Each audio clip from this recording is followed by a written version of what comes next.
एक छोटे से और आरामदायक शहर में एक बिल्ली रहती थी जिसका नाम बिल्लू था। बिल्लू उस इलाके में बहुत ही मनोहारी होती थी और उसकी नटखट आदतों और साहसी स्वभाव के कारण लोगों का दिल जीत लेती थी। प्रतिदिन वह गलियों में घूमती रहती थी, हर कोने की जांच करती रहती थी, तितलियों के पीछा करती रहती थी और स्थानीय पक्षियों के साथ दोस्ती करती रहती। एक सुनहरे दिन जब उसकी आम घूमने की रवानी थी, तब बिल्लू एक पुराने छोड़ा हुआ घर के एक कोने में पहुंच गई। इस जगह के चारों ओर बनावटी माहौल को देखकर उसकी रुचि बढ़ गई। धीरे धीरे वह क्रीकीदार दरवाजे से अंदर घुसी, अपने अनूठे साहसिक स्वभाव के साथ।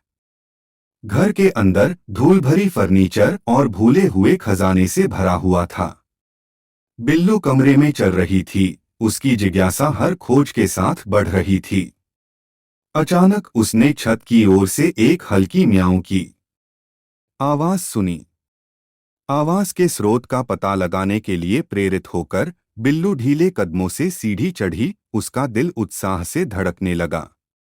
छत पर उसने एक छोटी सी डरी हुई बिल्ली को एक कोने में घुसे हुए पाया। बिल्ली की आंखें आराम से बड़ी हो गईं जब वह बिल्लू के पास आई और बिल्लू ने उसे सांत्वना देने के लिए कदम बढ़ाए। बिना किसी अटकले के बिल्लू ने छोटी सी बिल्ली को अपनी बाहों में उठाया और सुरक्षित स्थान पर ले गया। उस दिन से बिल्लू और छोटी सी बिल्ली अलग नहीं हो सकते थे और वे मिलकर अनगिनत साहसिक यात्राओं पर निकले।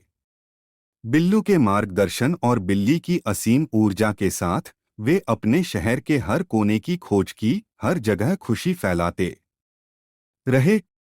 और ऐसे ही बिल्लू और उसके नए मित्र की कहानी उनके शहर में एक प्रिय लोककथा बन गई, जो हर किसी को दोस्ती की शक्ति और अप्रत्याशित मुलाकातों के जादू की याद